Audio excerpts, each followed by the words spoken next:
सुबह खैर। जागो लाहौर में आप सबको खुश आमदीद कहती हूँ। मैं हूँ आपकी होस्ट मुनीबा आसिफ और आप सब लोगों को जुम्मा मुबारक भी। इस बाबरकत दिन के दोपहर अल्लाह ताला से आज के दिन हम ये ज़रूर दुआ करेंगे कि हमें कोरोना की वबा से जल्द निजात दिलाए और हमें भी और हमारे प्यारों को भी इस मूजी मरद से महफूज रखे।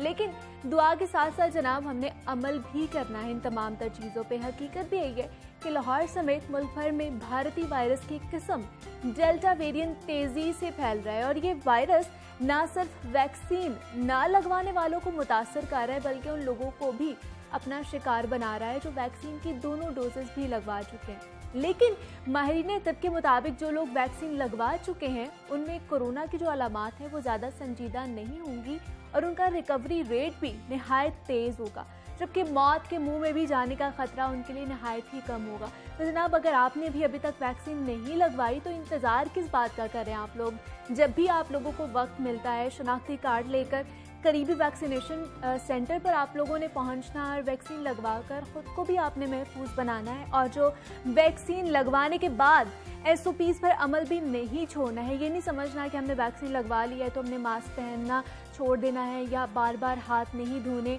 या लोगों से डिस्टेंस जो हम मेंटेन कर रहे हैं वो नहीं करना। तो वैक्सीन लगवाने के बाद भी SOPs का ख़ास तौर पर ख्याल रखना है। बढ़ते अपनी पहली स्टोरी की तरफ और कुछ बात करते हैं सेहतमंद रहने के हवाले से। तो कोरोना वायरस ने हमारी ज़िंदगियों को आपको बताया कि ये अक्सर बदल कर रख दिया है। जैसे जैसे वक्त गुजरता जा रहा है कोरोना वायरस के हमारी ज़िंदगियों पर असरात भी सामने आते जा रहे हैं। वो चाहे कुछ छोटा हो बड़ा हो सभी किसी न किसी हद तक इस मुहलिक वायरस के मनफी असरात का निशाना बन ही रहे हैं।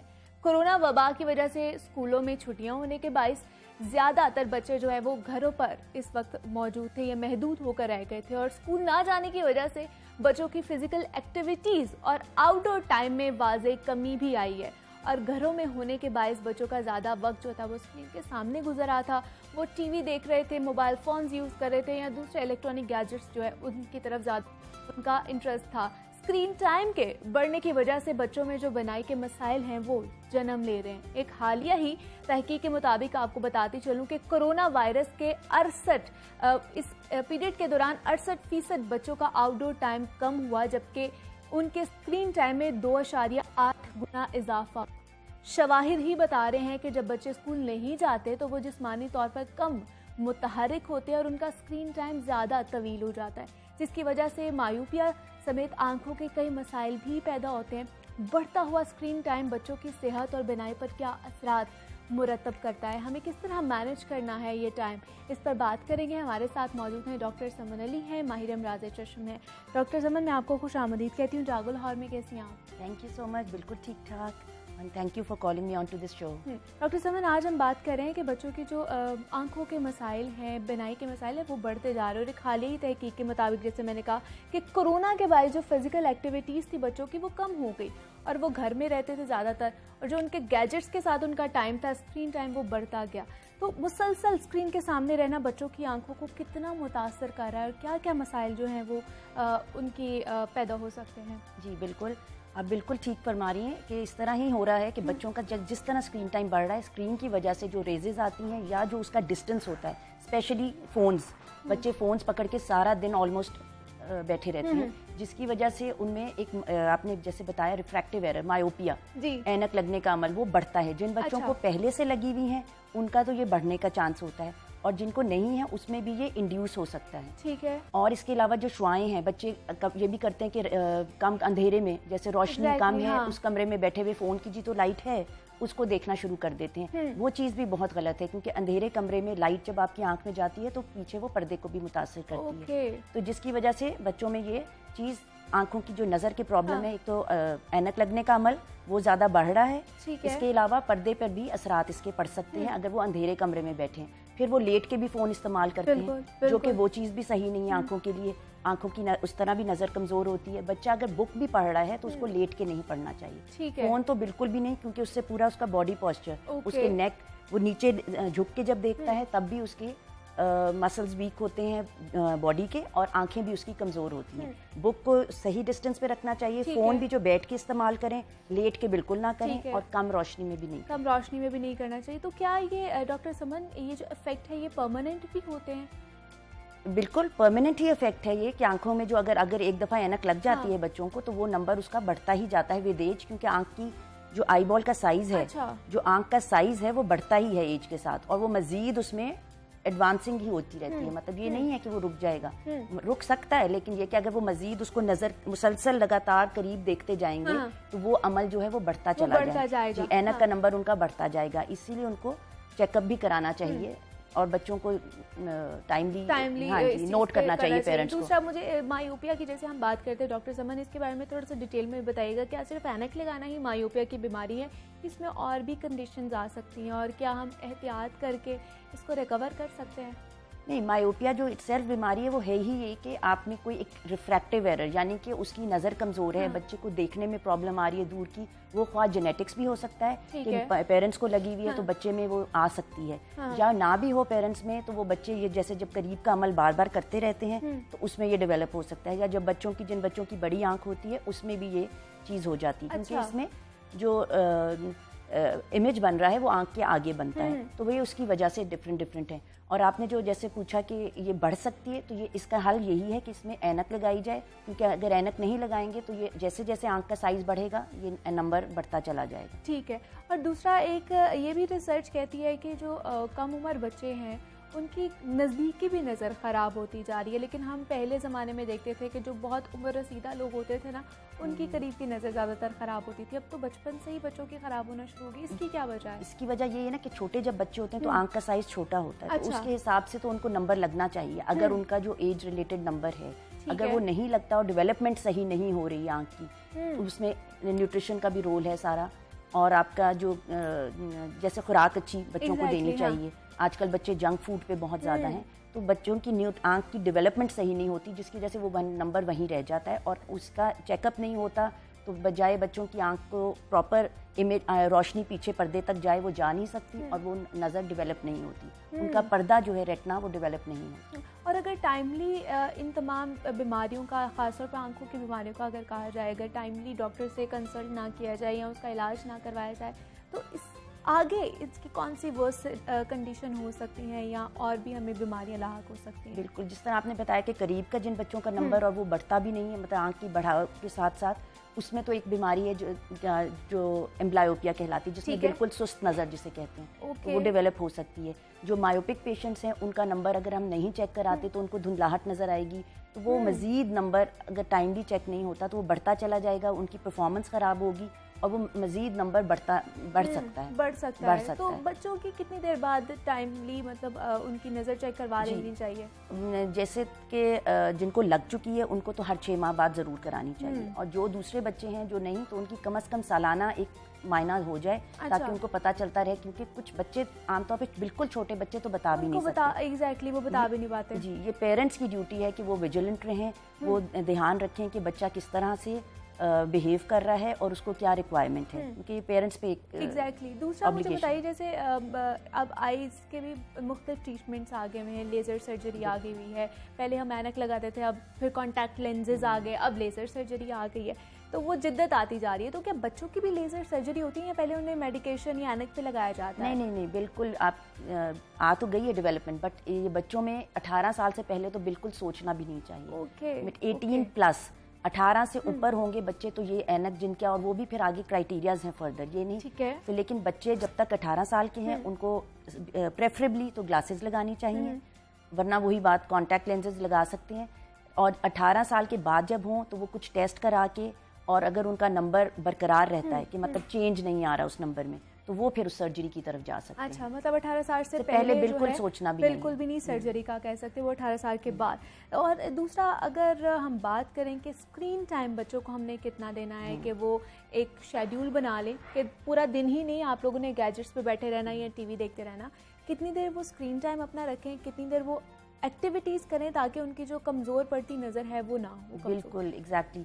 यही स्क्रीन टाइम जो है ना, जैसे बड़ों में भी मैं बताती होती हूँ कि 20-20-20 का रूल याद रखें। 20 का मतलब कि 20 एवरी 20 मिनट्स के बाद आप 20 सेकंड्स का रेस्ट दें और दूर देखें 20 फीट। तो बच्चों में भी यही है कि कम से कम एट स्ट्रेच वो इतना ज़्यादा ना देखें, 20 मिनट्स देख के वो सैर करने चले जाएं, लेकिन ओवरऑल पूरे दिन में भी उनका कम से कम घंटा या 2 घंटे से ज़्यादा नहीं होना चाहिए आइडियली। लेकिन आजकल बच्चे वही बात जैसे कि क्योंकि फारिग हैं, उनके पास और कोई एक्टिविटी नहीं है, तो इस पे पेरेंट्स को मैं कहूँगी कि उनको उनके साथ इन्वॉल्व हों। आजकल तो पेरेंट्स खुद उनको ख़ुसूसी तौर पर माएँ जो हैं वो खुद पकड़ा देती हैं गैजेट छोटे छोटे बच्चों को कि हम काम कर रहे हैं, आप लोग इस पे देख लो जो भी आपने देखना है। हाँ जी, लेकिन ये एक चीज़ बिल्कुल सेहत के लिए भी नहीं अच्छी और आँखों के लिए भी बिल्कुल अच्छी नहीं है, तो इसलिए मैक्सिमम पूरे दिन में 2 आवर्स से ज़्यादा उनको देना नहीं चाहिए। और दूसरा डॉक्टर समन, जो कोरोना के पेंडेमिक में हमने देखा है कि हर चीज़ ऑनलाइन हो गई है, बच्चों के स्कूल भी ऑनलाइन हो गए, तो ऐसे में फिर क्या करें, क्या चीज़ें अपनाएं, क्या एहतियाती तदाबीर अपनाएं हम लोग? एग्जैक्टली,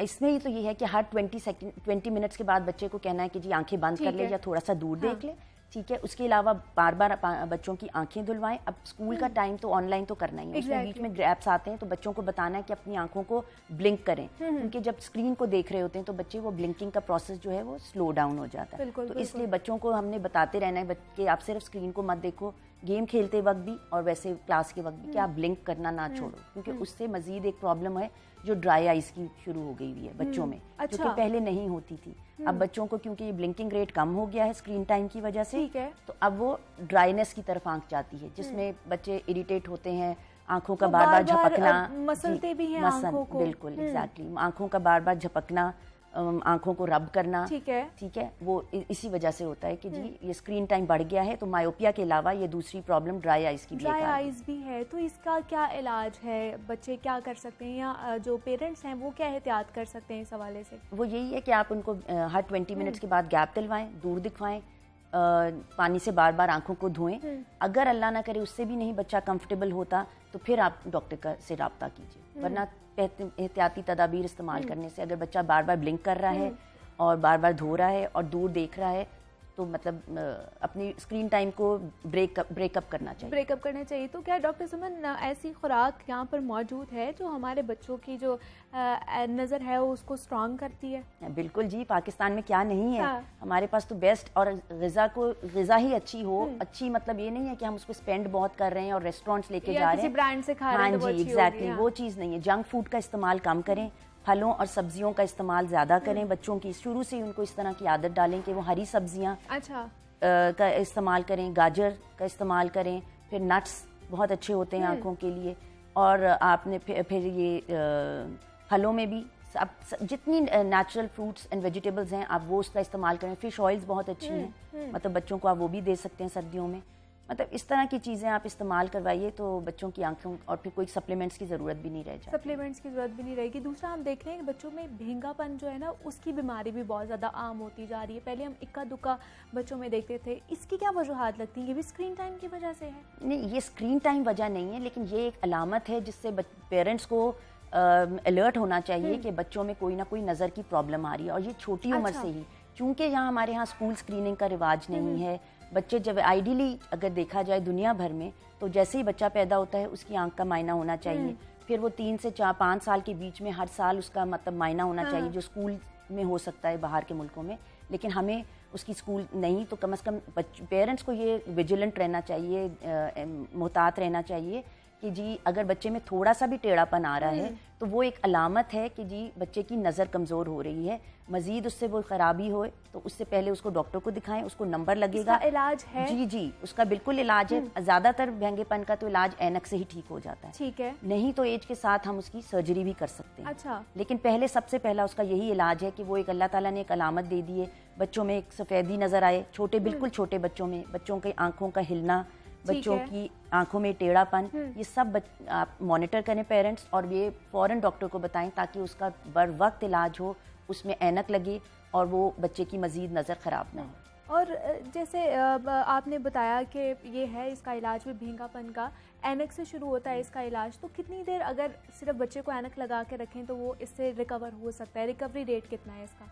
बच्चे बहुत अच्छे माशाल्लाह इसमें रिकवर करते हैं। अच्छा। उसके साथ साथ हम थोड़ा सा कोई एक ट्रीटमेंट होती है पैचिंग, वो भी कर सकते हैं। ठीक है। वो डिपेंड करता है कितना बच्चे में भेंगापन है और कितनी उसकी नौयत है, एक आंख का है, दोनों आंखों का है।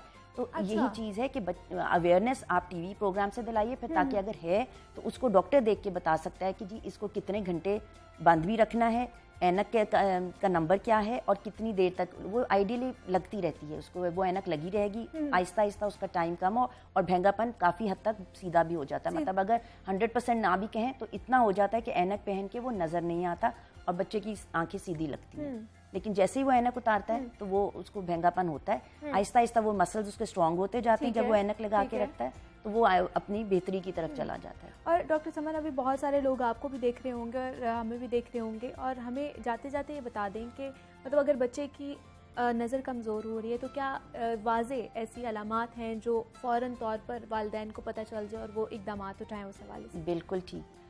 सबसे पहले तो मैं यही कहूँगी कि बच्चे अगर बिल्कुल छोटे बच्चे हैं तो वो लाइट को फॉलो नहीं कर रहे, जैसे बिल्कुल नौज़ायदा बच्चे जो होते हैं जो बता नहीं सकते, क्योंकि बच्चों को ये पता नहीं होता कि हमने क्या देखा है, क्या नज़र होनी चाहिए आइडियल।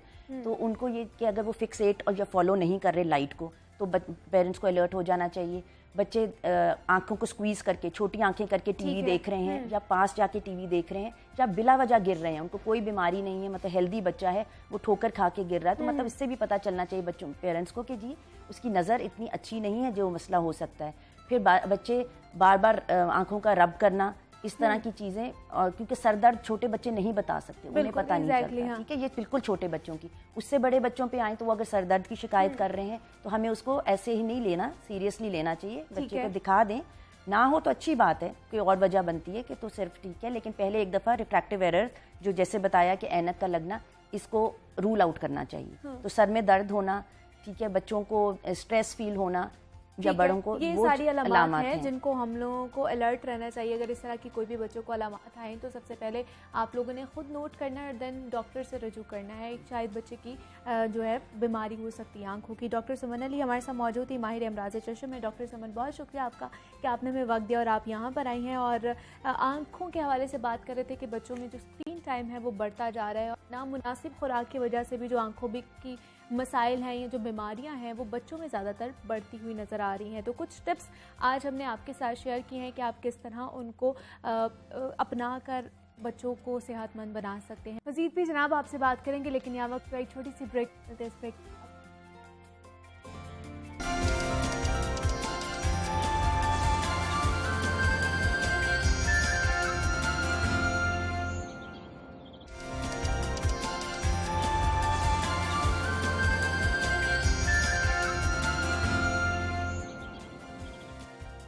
वेलकम बैक टू जागो लाहौर। जनाब, आजकल टोक्यो ओलंपिक्स जारी है और जिनमें पाकिस्तानी एथलीट्स की मायूस कुन कारकर्दगी पर सख्त तनकीद की जा रही है।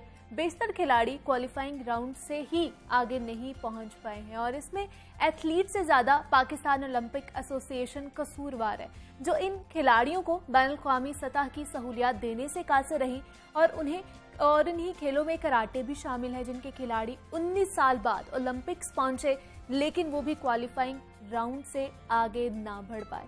हालांकि हम देखते हैं कि पाकिस्तान में कराटे के बेहतरीन खिलाड़ी इस वक्त मौजूद हैं। फिर ऐसा क्यों हुआ, इस हवाले से हम बात करते हैं। अंतलीम संधू हमारे साथ मौजूद हैं, जो जनरल सेक्रेटरी हैं पाकिस्तान कराटे फेडरेशन की और नायब सदर हैं साउथ एशियन कराटे फेडरेशन की। अंतलीम, मैं आपको खुशामदीद कहती हूँ जागो लाहौर में। कैसी हैं आप? अंतलीम, हम देख रहे हैं कि ओलंपिक्स में जो पाकिस्तानी एथलीट्स की कारकर्दगी है वो हम लोगों के सबके सामने है और वो बहुत ही मायूस कुन भी रही है। तो आप इस हवाले से क्या कहेंगी, कौन कसूरवार है, एथलीट्स हैं या फेडरेशन? अच्छा, अभी आपने स्टार्ट में कहा एंड ऑब्वियसली ये हर एक का ही है कि जी पाकिस्तान ओलंपिक की बिल्कुल भी पाकिस्तान ओलंपिक एसोसिएशन जिम्मेदार नहीं है। ठीक है, मैं खुद कराटे फेडरेशन की जनरल सेक्रेटरी हूँ। ये अगर ही कोई जिम्मेदारी देखे ना पाकिस्तान ओलंपिक का, तो ये है कि उसने ऑर्गेनाइज करना है सब कुछ। ये जो फंड्स और सारा कुछ तो पाकिस्तान स्पोर्ट्स बोर्ड देता है। ठीक है। तो अब मुझे आप ये बताइए, अब हम जनरल एक कराटे फेडरेशन है जो पूरे पाकिस्तान के अंदर उसने रन करना है। पूरे साल में आप उसको ग्रांट, अगर वो 10 लाख 20 लाख ग्रांट देंगे तो आपको लगता है उससे कराटे फ्लरिश करेंगे?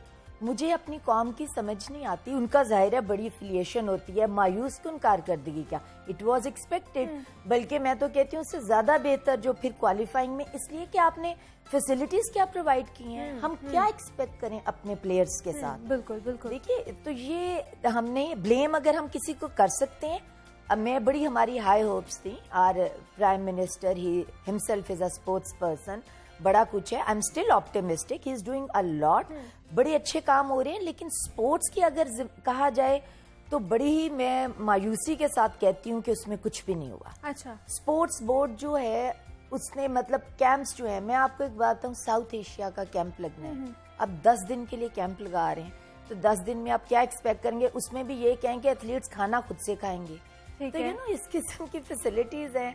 और आपकी एक नेशनल चैंपियनशिप कराने में आपका मिनिमम भी 2 मिलियन लगता है, क्योंकि पूरे पाकिस्तान से आते हैं, TADAs इतने होते हैं। ये कुछ मैं एक्स्ट्रा वो नहीं करी फ्लारी वाली, ये जो लगने हैं खर्चे, ठीक है, आपको टोटल साल की ग्रांट ही इतनी, और कई सालों तो मिलती ही नहीं। तो जब हमारी मिनिस्टर जो हैं वो खुद उन्हें स्पोर्ट्स का पता ही नहीं है, तो फिर क्या अंतलीप साहिबा, क्या हम ये कह सकते हैं कि हमारा जो सारा फोकस है वो क्रिकेट पर ही होकर रह गया है कि बाकी जो हमारे स्पोर्ट्स हैं वो कौमी स्पोर्ट्स समझ जो हमारा है हॉकी, वो भी हमें कहीं नहीं नजर आता। कराटे के इतने बेहतरीन एथलीट्स हमारे पास मौजूद हैं, वो भी हमें पस्से पर्दा नजर आते हैं। तो क्या सिर्फ हमारा फोकस क्रिकेट ही रह गया है? ही क्रिकेट जी।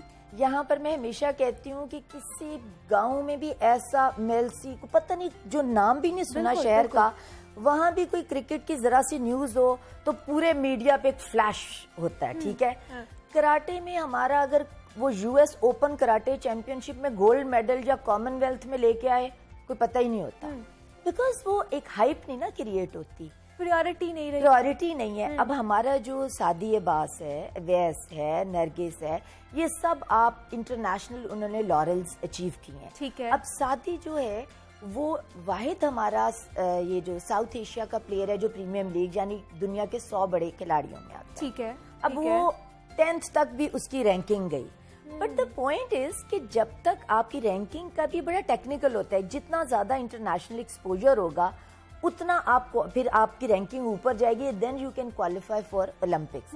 तो आपके पास फंड्स ही नहीं है इंटरनेशनल में पार्टिसिपेट करने के, तो वो 10 से ऊपर जाने की जब रैंकिंग नीचे आती जाएगी, बिकॉज आपने पार्टिसिपेट ही नहीं किया। तो अब अगर आपने जैसे कहा पाकिस्तान ओलंपिक, मैं तो शुक्रगुजार हूँ, अगर ये भी जो रैंकिंग आई है ये क्यों आ गई कि ओलंपिक एसोसिएशन ने हमें IOC से स्कॉलरशिप ले दिया और वो कुछ इंटरनेशनल इवेंट्स में हम पार्टिसिपेट कर सके, ठीक है। फिर एक जो कॉर्पोरेट हमारे जो उन्होंने कोई थोड़ा हेल्प, अदरवाइज स्पोर्ट्स बोर्ड ने तो एक पैनी नहीं दी। मतलब अगर हुकूमत पे रहते तो हम लोग ना जाते, वो तो फिर जा ही नहीं सकते, जा ही नहीं सकते। मतलब पहले ही 19 साल तक कोई ओलंपिक्स तक नहीं पहुंच सका था, तो फिर और ही ना जा पाते, यही हो सकता है। तो क्या लगता है आपको फिर इस हवाले से क्या इकदाम उठाने चाहिए हमें कि हम इसमें भी आगे बढ़ सकें? हमारे पास बेहतरीन इधर एथलीट्स मौजूद हैं जो पाकिस्तान का नाम इसमें भी रोशन कर सकते हैं। वही बात है, कल बड़ा अच्छा एक प्रोग्राम भी मैं देख रही थी, तो उसमें जनरल आरिफ जो हमारे प्रेसिडेंट है POA के, और इनाम भट्ट जो हमारा वर्ल्ड चैंपियन भी वो रहा हुआ, उसने बड़ा अच्छा बोला।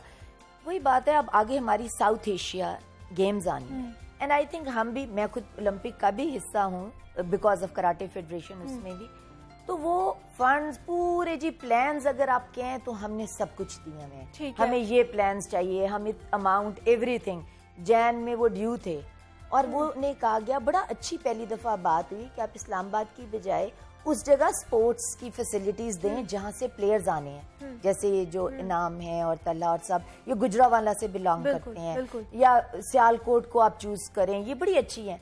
लेकिन हम लोग निकलना ही नहीं चाहते इस्लामाबाद से बाहर, तो मेरा मतलब है इन इलाकों में लेके जाएं, इतने स्पोर्ट्स के प्लेयर्स मिलेंगे, टैलेंट की कमी नहीं है। But if you are really serious, तो ये इकदाम क्या चाहिए, गवर्नमेंट को बड़ा सीरियसली इंटरवीन करना चाहिए। अल्लाह अल्लाह करके 2 साल बाद अब हमारे DG स्पोर्ट्स बोर्ड आए हैं, पहले तो वो सीट ही वेकेंट थी ना, तो अब वो आए हैं, we have high hopes from him.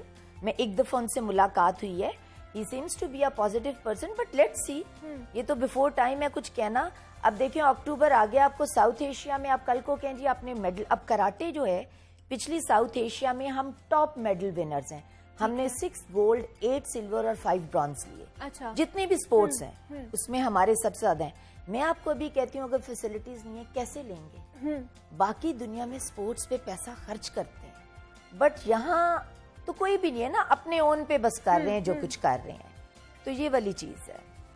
बिल्कुल। एक बड़ी मैं आपके चैनल की वसातत से, हम शुरू दिन से बस वो कहते हैं ना, रो रो के रह गए कि हम जो है एक कोई आप हमें कोच जो इंटरनेशनल, देखिए हमारे एक लेवल आ जाता है प्लेयर्स का एक जगह पर, अब उससे ऊपर इम्प्रूव करने के लिए इंटरनेशनल कोई कोच होना चाहिए। अब से कई साल पहले स्पोर्ट्स ट्रस्ट था जिसने हमें एक कोच दिया जो रिजल्ट सामने थे। सो कोई भी चीज गवर्नमेंट का तो राइट ही नहीं है हमसे पूछे मेडल क्यों नहीं आया, sorry to say, they have no right because they never gave us any facilities, तो वो क्या हमसे पूछे। फिर ऐसे अंतली कहें कि स्पोर्ट्स की अगर यही कारकर्दगी रहेगी, टैलेंट बहुत है बेतहाशा, हमारी जो ज़रख़ेज़ ज़मीन है यहाँ पर टैलेंट बसता है, तो फिर वो टैलेंट कैसे आएगा ये जब उनको फैसिलिटीज़ ही नहीं मिलेंगी, और इस तरह की बुरी कारकर्दगी जब देखेंगे तो वो कैसे आगे आके जो है वो मुल्क का नाम रोशन करेंगे या खिदमात सर अंजाम देंगे। तो ऐसे ऐसा ख़त्म हो जाएगा। आप ये देखें जो कॉन्टिजेंट है कितने लोग हैं ये भी नहीं जा सकेंगे, ये तो देखें कोई वाइल्ड कार्ड से या इस तरह क्वालिफाई ही नहीं कर सकेंगे। बिल्कुल। बड़ी सिंपल सी बात है, पहले अगर स्पोर्ट्स अभी तक जिंदा है ना तो ये दो डिपार्टमेंट हैं, एक वापडा और एक आर्मी, इनकी वजह से, क्योंकि उन्हें अब तो वो भी खत्म हो रहा है, वो भी जॉब्स खत्म है। आज आप खत्म कर दें वापडा की भी स्पोर्ट, मैं कहती हूँ स्पोर्ट्स खत्म हो जाएगी पाकिस्तान से। जब तक आप कुछ उसके लिए कोई इंफ्रास्ट्रक्चर, कोई प्रॉपर प्लानिंग, कोई स्ट्रेटेजी बनाएं, ये थोड़ी है कि चलें जी 10 दिन का कैंप लगा लें, ऐसे नहीं होता। प्लेयर्स को ड्यू रिस्पेक्ट दें, एथलीट के लिए तो हम कुछ करते ही नहीं है। अब मैं ऑनेस्टली, मैं भी बचपन में खुद कराटे प्लेयर रही हूँ, तो हम शुरू से, and then I am involve with management and with the Olympics, sports board, हर एक के साथ बड़ा क्लोज लाइजॉन रहा। एक ही चीज कहते रहे, सो नोबडी कैन से, हमने तो रिटर्न एक एक चीज है, वी डिमांडेड कि जनाब कैंप लगा दें, हमें कोच मंगवा दें, सारा कुछ। जब आप कराटे करती थी तब भी यही सूरत हाल थी या चेंज थी थोड़ी? नहीं, ये तो चेंज तो नहीं, हमने बस कराटे, वो क्रिकेट में माशाल्लाह ऐसा है कि पैसा, मैं बैंकर भी हूँ, तो हमें पता है कि जो पीसीबीए का एक बैंक अकाउंट होता था जो हर बैंकर को चाहिए होता था। बाकी तो ये हाल है कि एक दफा ऑडिट करने के लिए ना वो कोई आ गए कराटे, ठीक है, कराटे का, तो बड़ा इंटरेस्टिंग सा है। वो कहते हैं हाँ जी कितनी गाड़ियां हैं? मैंने कहा जी गाड़ी तो कोई नहीं हमारे पास। हाँ। ये बिल्डिंग, ये वो, हमने कहा जी रेंट पे हमने ओलंपिक हाउस में ही एक कमरा लिया हुआ, अपना जो ऑफिस है, देयर इज नथिंग, कोई एसेट नहीं, कुछ नहीं। ऑनेस्टली उस ऑडिटर का दिल कर रहा था कि वो मुझे थोड़े पैसे दे जाए, कि इतना मतलब कोई है ही नहीं आपके ना अभी भी। जो अगर हम कर रहे हैं ना जो फेडरेशन, अब जैसे हमारे प्रेसिडेंट है अगर, तो ही इज अ बिजनेसमैन, तो वो अगर फाइनेंशियल सपोर्ट जैसे अगर करेंगे, वो हमें स्पॉन्सर हमारी कर देते हैं, we are so grateful to him, या कोई ऐसे स्पॉन्सर। लेकिन इस तरह गेम टेम्परेरी तो कुछ हो जाता है, पर फ्लूक रोज रोज नहीं लगते, लक आपका साथ नहीं देती, आपको प्रॉपर प्लानिंग चाहिए। अगर अब अगली सबसे इम्पोर्टेंट साउथ एशियन गेम्स और पाकिस्तान होस्ट है, तो क्या इज्जत रह जाएगी अगर यही हालात रहे। बिल्कुल, तो वो मैं तो बिल्कुल वैसे मैं ऑप्टिमिस्टिक रहती हूँ, but this is high time कि हमारे प्राइम मिनिस्टर को इंटरवीन करें, पूछें कि अब तक उनकी स्पोर्ट्स मिनिस्ट्री ने किया क्या यार, क्रिकेट के अलावा क्या किया है ये? क्रिकेट में हाँ, मुझे लगता है शायद उन्हें भी स्पोर्ट्स, हालांकि क्रिकेट तो है ही नहीं, क्रिकेट को देखे ना हर कोई आना चाहता है, क्यों? क्रिकेट में पैसा उधर पैसा है वहाँ पे। हाँ। आप स्पोर्ट्स करते हैं, लेकिन देखिए अगर एथलीट्स को ये हो कि इस स्पोर्ट्स में हमारा करियर भी होना चाहिए, हमें जॉब्स भी हमें ऑफर होंगी, कोचिंग करियर है, आपका टेक्निकल्स, कई करियर है। अब वही नहीं है तो हम उन्हें फोर्स तो नहीं कर सकते। तो अंजलि, अगर कराटे एसोसिएशन की बात की जाए तो आप लोग खिलाड़ियों का जो खेल या इस खेल के मयार को बेहतर बनाने के लिए क्या क्या इकदाम उठाते रहते हैं, क्या काम करते हैं? देखिए कराटे फेडरेशन जो है, हम डेफिनेटली ग्रास रूट्स लेवल के ऊपर हमारा डिस्ट्रिक्ट पे चैंपियनशिप्स होती हैं, ठीक है। उसके बाद आप वहां से जब बच्चे आते हैं फिर डिविजनल लेवल पे होती हैं, फिर प्रोविंशियल लेवल पे होती हैं, फिर आपकी जो डिपार्टमेंट्स हैं वो अपना इंटर डिपार्टमेंट कॉम्पिटिशंस करते हैं, एंड देन अल्टीमेटली वो नेशनल चैंपियनशिप में हिस्सा लेते हैं। फिर हम साथ इम्प्रूव, देखें गेम खाली एथलीट्स को तो वो करते हैं, अगर उनको सिखाने वाले या कंडक्ट करने वाले रेफरी, जजेस की भी इम्प्रूवमेंट इम्पॉर्टेंट है। तो वी आर वेरी लकी कि अब हमने जब उस पर स्टार्ट किया तो हमने अपने रेफरीज और जजेस जो हैं उनके कोर्सेज कराए, अब लाइसेंस्ड जजेस और रेफरीज हैं। मैं बड़ा ऑनर के साथ, बहुत कम फेडरेशंस हैं जो इतनी ऑर्गेनाइज्ड हैं, so karate is one of the most organized federation in Pakistan. तो हमारे ये जो है अभी माशाल्लाह 10 ऐसे रेफरीज हैं जो एशियन क्वालिफाइड हैं, एक उनमें वर्ल्ड क्वालिफाइड भी है। हमारे पास 2 ऐसे कोचेज हैं जो वर्ल्ड क्वालिफाइड हैं। Farman and Khalid Noor, we have total 5 Asian qualified coaches. तो अब ये पहले जब हम करते थे हमारे पास कोई भी नहीं था, सो नाउ वी इम्प्रूव्ड। अब इनकी इम्प्रूवमेंट से क्या है कि आपके जो कॉम्पिटिशन्स हैं वो बहुत बेस्ट, रूल्स सबको पता होने चाहिए, एवरीथिंग।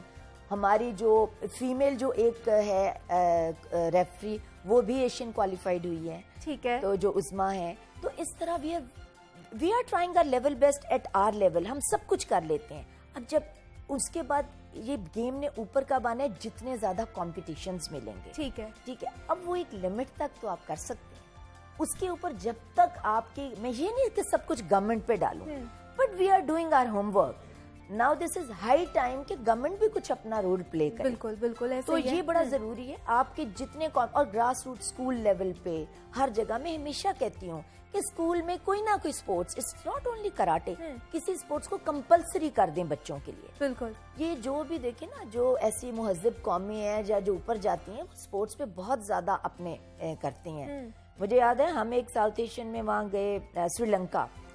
आई वॉज अमेज्ड, मतलब वो हमसे नीचे जो भी, अब सब आहिस्ता साउथ एशियन कंट्रीज हमसे क्यों ऊपर चले जाएंगे, वो फैसिलिटीज दे रहे हैं, वो इंफ्रास्ट्रक्चर पे खर्च कर रहे हैं, बिल्कुल, वो एथलीट्स की बेटरमेंट के लिए खर्च कर रहे हैं। तो यहाँ पर कहाँ खर्च हो रहा है? बिल्कुल नहीं हो रहा, ऐसे ही कह ले, बिल्कुल भी नहीं हो तो रहा। इसलिए ओलंपिक को जो वो ब्लेम करी जा रहे हैं, कम से कम उन्हें इतनी तो सेंस हो कि ओलंपिक्स फंड नहीं देती, दिस इज स्पोर्ट्स बोर्ड है, गवर्नमेंट है। ओलंपिक्स ने तो ऐसा वो जो अपना कि भाई किसने जाना है वो सारा वो ऑर्गेनाइज कर रही है, तो उसको ब्लेम करने की बजाय अब सेंस होनी चाहिए। हुकूमत को कहना चाहिए कि वो जो है ग्रांट करे फंड जो है।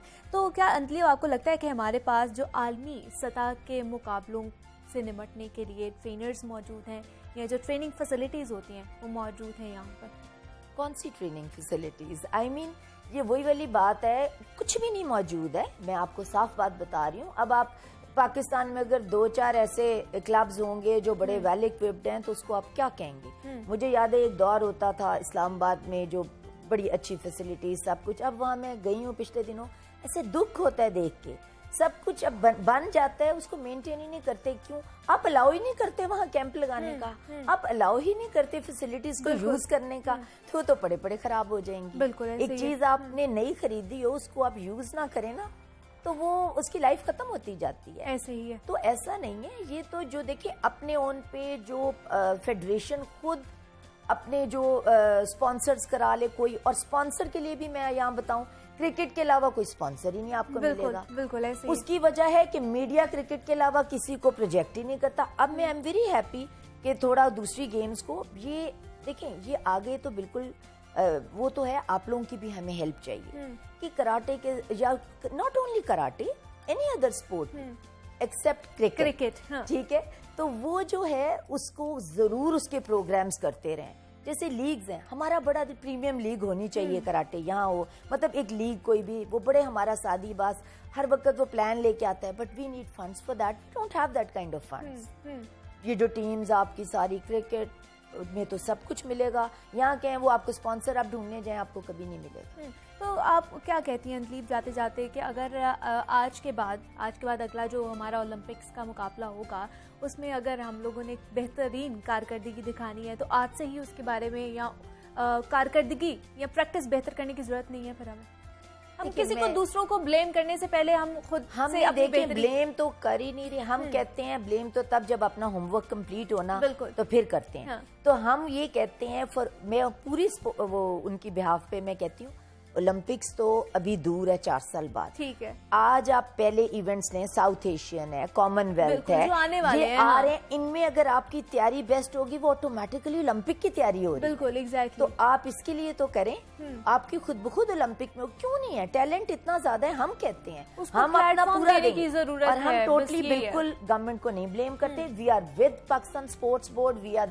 With all the people and departments, but at least cooperate करके एक दूसरे के साथ मिलके इसको आगे लेके तनकीद जाएं। नहीं कर रहे हम हुकूमत हाँ। को या पाकिस्तान स्पोर्ट्स बोर्ड को। हम ये चाह रहे हैं कि जिस तरह क्रिकेट पर गौर किया जाता है, उनको फंड्स दिए जाते हैं, सहूलियात दी जाती हैं, वैसे ही जो बाकी भी स्पोर्ट्स हैं हमारी, उनको भी उन पे भी गौर किया जाए और उनको फंड्स ग्रांट किए जाएं। अंतलीप संधू हमारे साथ मौजूद थी। अंतलीप, बहुत शुक्रिया, बहुत अच्छा लगा आपसे बात करके और ये सारी सिचुएशन के बारे में जान के।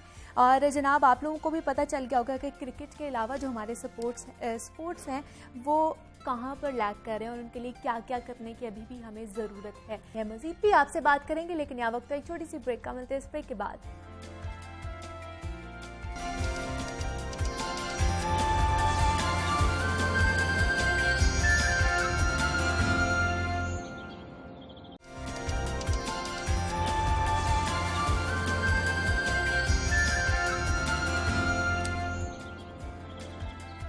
वेलकम बैक टू जागो लाहौर। जनाब, आगे बढ़ते हैं और अब कुछ बात कर लेते हैं सुर और संगीत के हवाले से। तो आपको पता है कि मौसीकी को रूह की ग़िज़ा कहा जाता है। मौसीकी और इंसानी नफ्सियात का बहुत ही गहरा ताल्लुक भी है। आपका मूड अच्छा ना हो तो आप अच्छा म्यूज़िक सुन लें तो आपका मूड ऑटोमेटिकली अच्छा हो जाता है, और कभी कभी आप खुश भी ना हो तो सैड सॉन्ग भी सुन लें तो तब भी आपका मूड जो मॉडरेट रहता है। तो हमारी कोशिश होती है कि हम इस सेगमेंट में या अपने इस प्लेटफॉर्म से आपकी मुलाकात न्यू टैलेंट से करवाएं। तो आज जिस मेहमान से आपकी हम मुलाकात करवाने जा रहे हैं, उनकी आवाज़ इतनी खूबसूरत है कि आप सुनेंगे तो सुनते ही रह जाएंगे। स्टूडेंट हैं वो और कनीज कॉलेज से उनका ताल्लुक़ है और सिर्फ 17 साल की हैं, लेकिन जब आप उनकी आवाज़ सुनेंगे तो आप खुद सोचेंगे कि इतनी खूबसूरत आवाज़ कैसे हो सकती है। और उन्हीं चलते हैं फिर जनाब उन्हीं की तरफ और उनसे खूबसूरत आवाज़ में गाने भी सुनते हैं और कुछ गपशप भी कर लेते हैं। तो हमारे साथ मौजूद है ज़ायरा अली खान है। ज़ायरा, मैं आपको वेलकम कहती हूँ जागो लाहौर में। कैसी हैं आप? Thank you for having me on your show. मैं बिल्कुल ठीक हूँ, आप कैसी हैं? मैं भी बिल्कुल ठीक ठाक। ज़ायरा, अभी आप सिर्फ 17 साल की हैं। जी, इट्स ट्रू।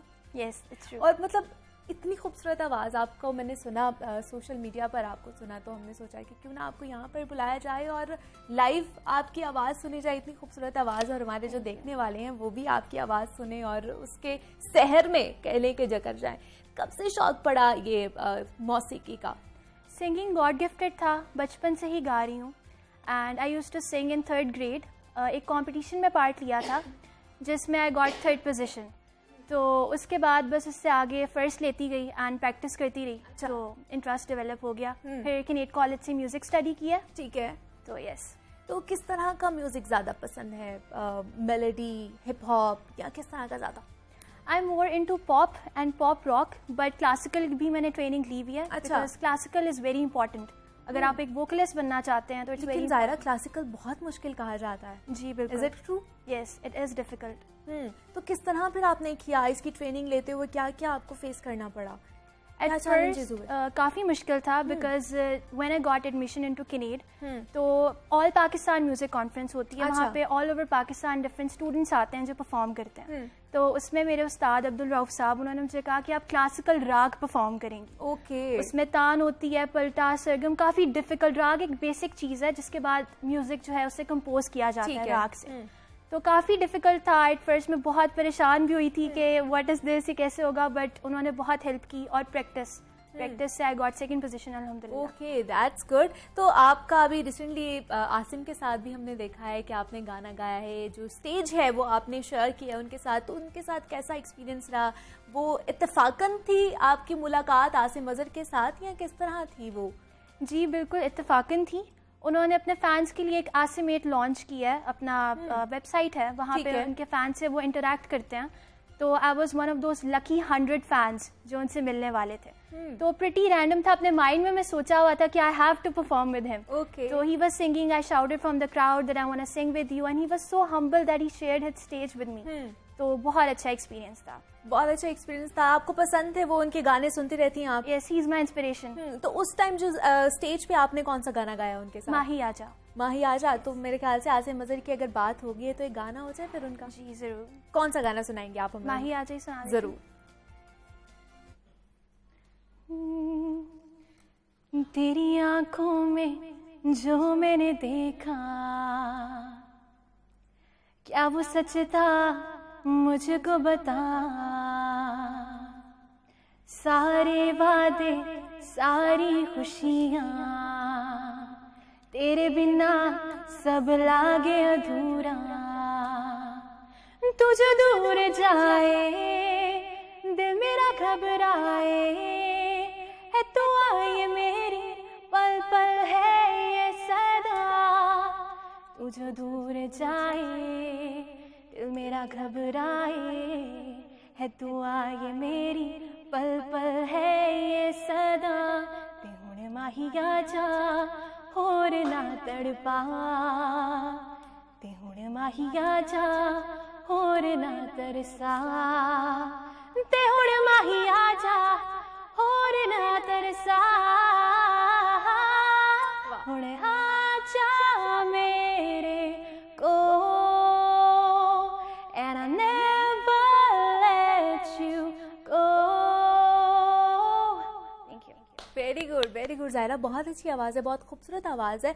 तो इसको मतलब बहुत से कॉम्प्रोमाइज़ भी करने होते होंगे कि ये चीज़ नहीं खानी, सुर ज़्यादा ऊपर जाएगा तो ख़राब हो जाएगा, ऐसा है?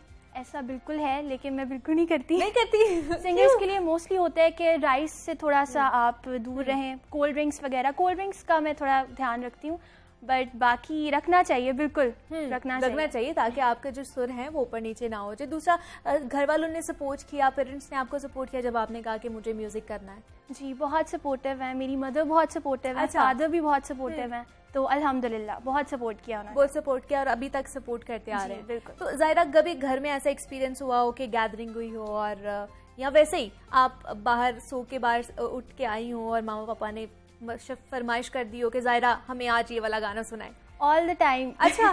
जब भी गैदरिंग्स होती हैं हाँ। तो इम्पोर्टेंट है कि ज़ायरा ने बैठ के ज़रूर सुनाना है, वरना उसके बगैर कंप्लीट नहीं होती हमारी फैमिली गैदरिंग्स। अच्छा, तो ये मशवरा ज़रूर आता है। बिल्कुल। तो आपने जैसे बताया कि आप क्लासिकल भी सीख रही हैं अभी भी, तो हमें कुछ राग के बारे में भी बताइए और कुछ राग हमें लगा कर भी बताइए कि कितने मुश्किल हैं ये, सुनने में तो बहुत ज़्यादा मुश्किल लगते हैं।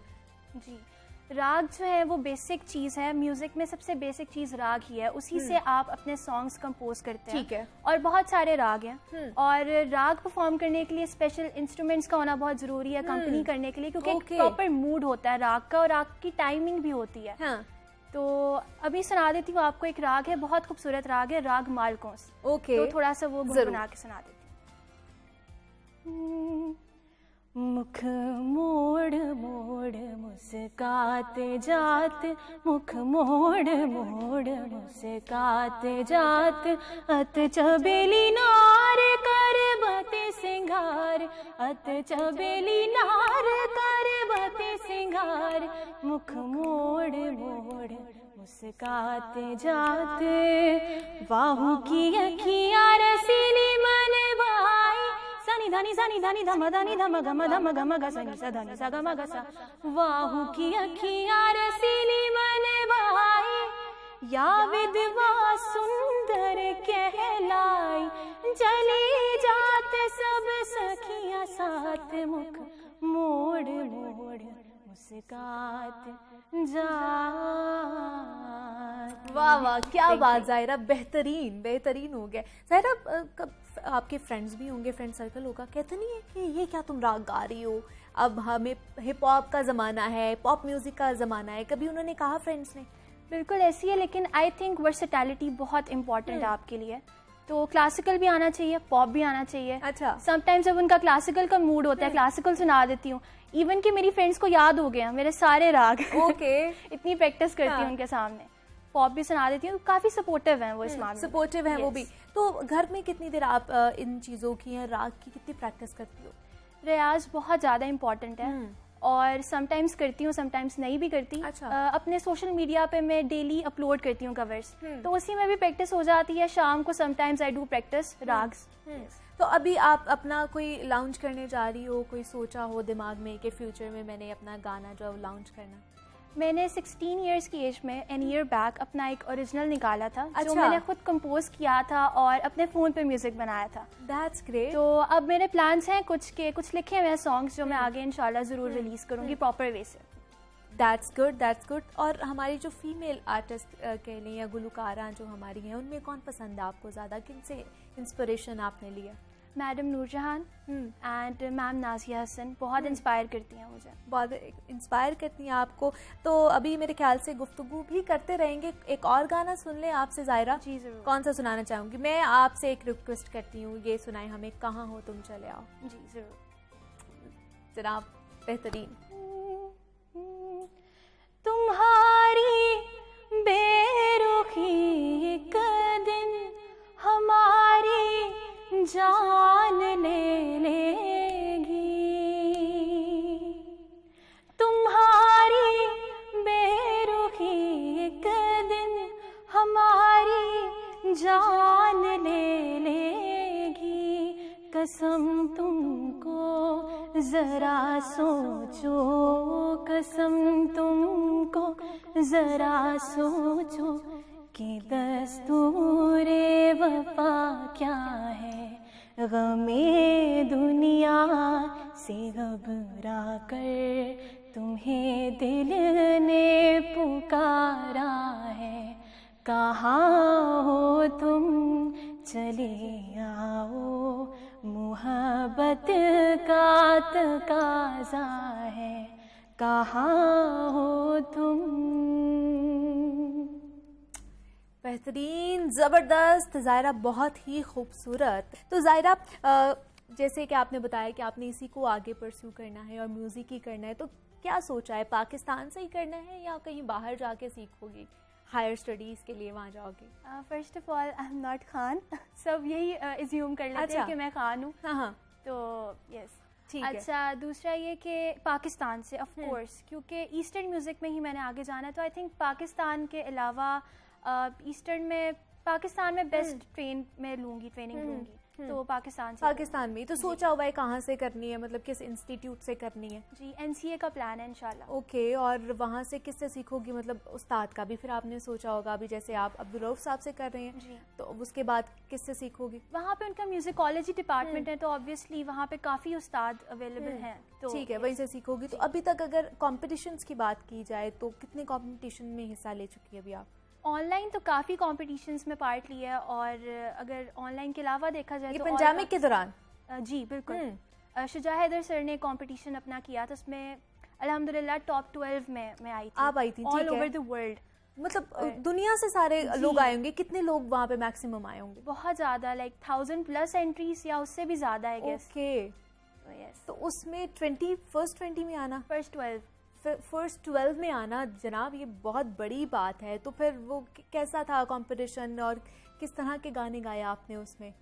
कंपटीशन बहुत टफ था, क्योंकि मेरा जिसके साथ कंपटीशन था वो एक क्लासिकल सिंगर था, और मैंने पॉप कैटेगरी चूज़ की थी, तो वो भी थोड़ा सा क्लैश हो रहा था, क्योंकि ऑडियंस ज़्यादा क्लासिकल को प्रेफर कर रही थी।